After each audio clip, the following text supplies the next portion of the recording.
بسم اللہ الرحمن الرحیم۔ السلام علیکم۔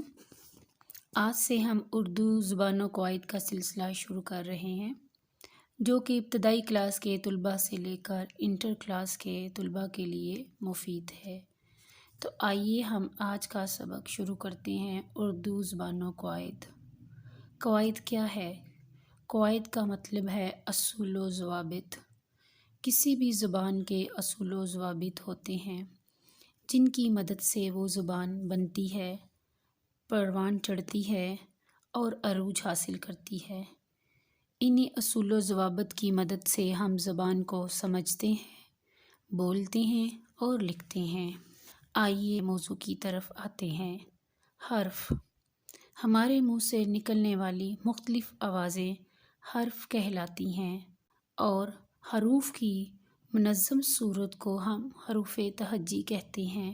ہر زبان کے کچھ بنیادی حرف ہوتے ہیں جن سے زبان بنتی ہے۔ یہ حروف حروف تہجی کہلاتے ہیں۔ اردو کے حروف تہجی 38 ہیں۔ لفظ۔ چند حروف ہجے ملا کر بولنے یا لکھنے سے لفظ بنتا ہے۔ مثلاً روٹی۔ اس میں حروف ر، واو، ٹ اور چھوٹی ی ہے۔ اسی طرح دوسرا لفظ ہے میز۔ اس میں م، چھوٹی ی اور ز حروف شامل ہیں۔ اب دیکھتے ہیں حروف کی کتنی اقسام ہیں۔ حروف کی 2 اقسام ہیں۔ کلمہ۔ بامعنی الفاظ کلمہ کہلاتے ہیں۔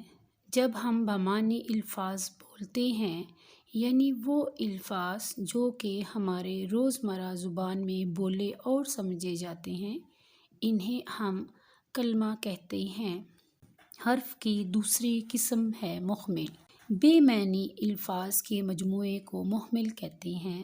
بے معنی الفاظ سے مراد وہ الفاظ ہیں جن سے مفہوم واضح نہ ہو، جیسے ووٹی، وانی، وائے، چائے سے وائے۔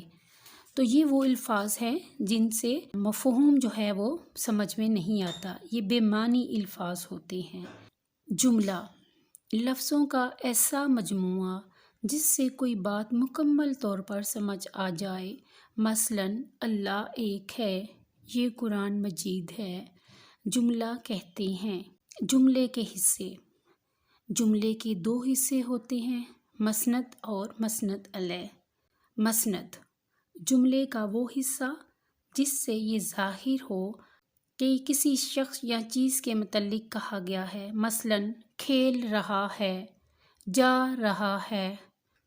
مسند علیہ۔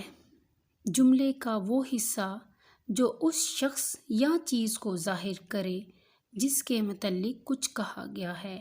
بچہ کھیل رہا ہے میں بچہ جو ہے مسند علیہ ہے اور کھیل رہا ہے مسند ہے۔ چڑیاں چہچہا رہی ہیں۔ اس جملے میں چڑیاں مسند علیہ اور چہچہا رہی ہیں مسند ہے۔ ناظرین، آج ہم نے اپنے سبق میں حرف، حروف تہجی، لفظ کی اقسام، جملہ اور جملے کے حصے کے متعلق پڑھا ہے۔ میں امید کرتی ہوں کہ آپ کو آج کا سبق سمجھ آ گیا ہوگا جو کہ بہت معلوماتی سبق ہے۔ آپ میرے چینل لرننگ اردو کو لائک، شیئر اور سبسکرائب کریں۔ شکریہ۔